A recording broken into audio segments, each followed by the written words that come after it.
And welcome back to Military History Uncovered. Today we're going to be doing another video about the invasion of France. This is the video that I said I was going to do in my last video. So basically what we're going to be looking at today is the invasion of France, the plan for the invasion, casualties of both sides, France and Germany, the army sizes of France and Germany, any generals involved on the German side, and the results of the invasion. Now, this is like a really good topic because it was the biggest invasion that the Germans had actually pulled off. They did invade Russia, which was the biggest invasion ever, but they didn't exactly pull that off, and that was what caused them to go to their end. But this is the biggest invasion that they were able to pull off. So I hope you all enjoy it, and let's get into it.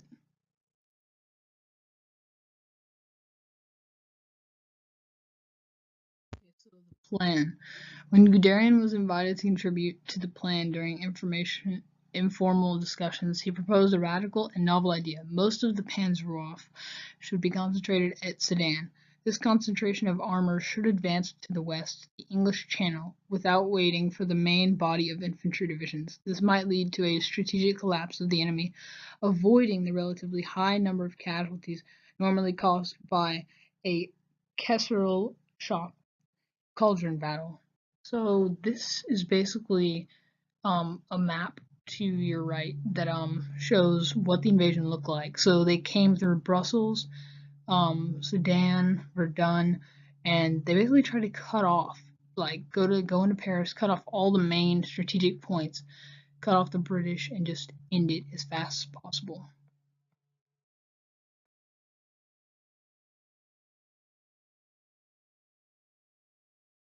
Okay, so the actual invasion. This is a better picture than the last one of how they were really going to go in, and this shows the officers, Bach, Runstedt, a bunch of other officers, Manstein, Guderian, Hermann Hoth, and where they were in the invasion. So Hermann Hoth and Guderian were in the north, and Manstein was in the center. There was Kleist, List, and Busch in the south, and this basically just gives you an overlay of like what the invasion actually looked like from a map standpoint. So army sizes. Now the army sizes were relatively close in strength. Germany had 141 divisions and France had 144. But even though France beat them by 3 divisions, Germany's divisions were way better than France. They were a lot more equipped and just better divisions. So technically, even though they don't have as much as France, they kind of still do.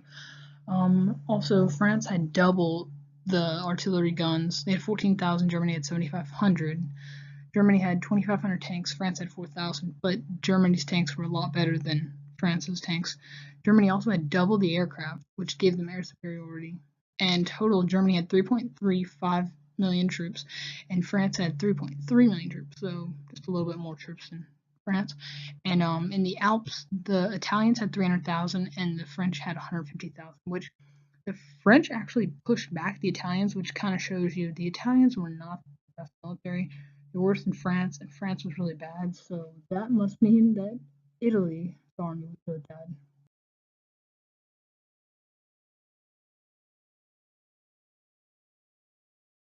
Okay, so the casualties.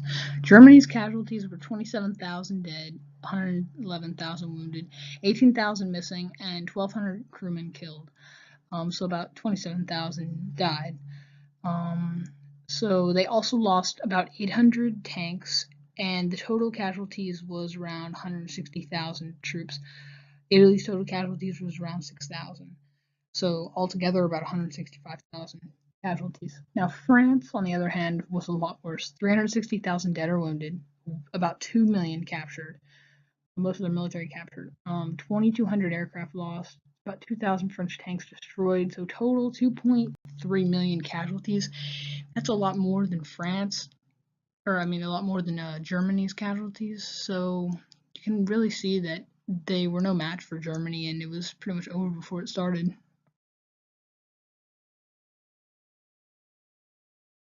So the generals actually involved on the German side. They had Walther von Brostich, Gerd von Rundstedt, Friedrich von Bock, Wilhelm von Lieb, Albert Kesslering, Hugo Sperl, Guderian, and Manstein. I have to say that probably the best generals here were Bock, Guderian, and Manstein, and maybe Rundstedt. Those four out of the eight. And Hugo Sperl, I'd never heard of, but I found out interesting fact about him. He during the Normandy invasions, he had about 350 operational aircraft against the Allies' 9,000. And whenever that happened, he was actually sacked by Hitler because Hitler said that he couldn't control the Allies' aircraft superiority. Which, I mean, 9,000 up against 300, it's not really even a close match. So but anyways, this basically just shows you what main generals were actually in the invasion on the German side.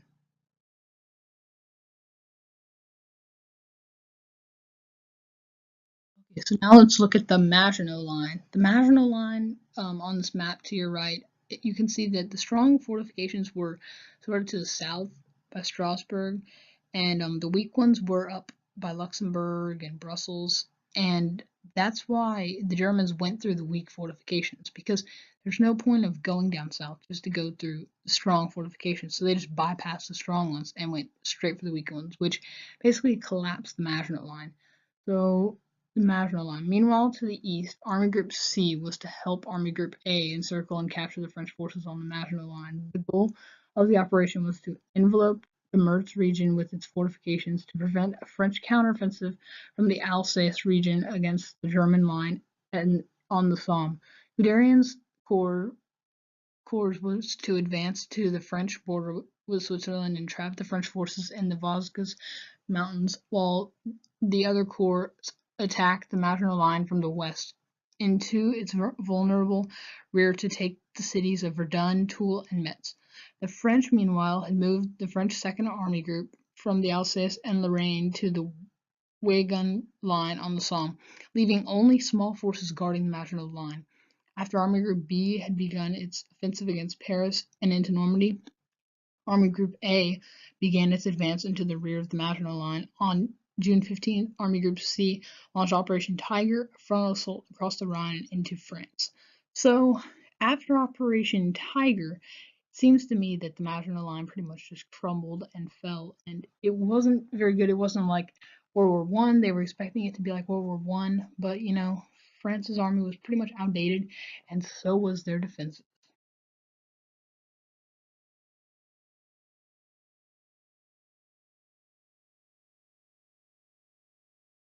Okay, so a World War II French soldier versus a World War II German soldier. I just want to show you all this because you can see the German soldier is a lot better armed. He has better uniform. Just looks like a better soldier. Now you look at France's soldiers, and their helmets are kind of outdated. Their uniforms, they look basically like they haven't changed since World War One. And so I found this was interesting because German soldier up against a French soldier, a German soldier could probably take three French soldiers by himself. So it was like the Germans just had everything. They had the element of surprise. They just had everything.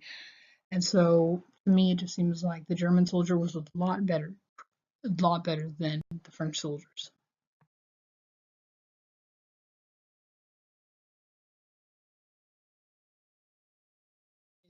So the result was a German victory. Hitler had expected 1 million Germans to die in conquering France, which I find that's pretty high. Instead, his goal was accomplished in just 6 weeks with only 27,000 Germans killed, 18,000 missing, and 111,000 wounded. So still a lot of casualties, but not as much as he was expecting.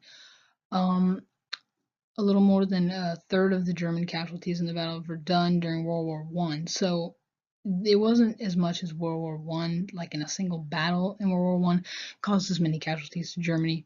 And in World War One, they weren't able to take over France. So this is kind of a big stepping stone for Hitler, and just a great stepping stone. And I don't know why they never did their march in Paris, like their victory march, because they never did it again, because they were like, well, we're going to go take Russia and then we'll do our victory march. They should have just done it there. That was the high point. That was their highest, biggest invasion that they actually accomplished. So I don't know why they did not do a parade. The unexpectedly swift victory resulted in a wave of euphoria among the German population and a strong upsurge in war fever. Hitler's popularity reached its peak with the celebration of the French capitulation on July 6, 1940. Now, he did have a parade in Germany, but not in Paris, which I think that he should have done it. It would have, it would have given a lot more hope to his people and just been better than just getting killed. Okay, so thanks for watching, guys, and make sure y'all subscribe and smash that like button. I'm still, relatively new channel, but my likes or my views for my videos, for all 4 of my videos, have doubled in the last couple days. So I'm really glad that y'all did that. But for some reason, I haven't been getting a lot of subscribers. So if y'all could subscribe and hit the like button, that'd be much appreciated. My next video is probably going to be on the reoccupation of the Rhineland by Hitler. And after that is probably going to be the Battle of the Bulge. So I hope y'all just come back and y'all really like the video.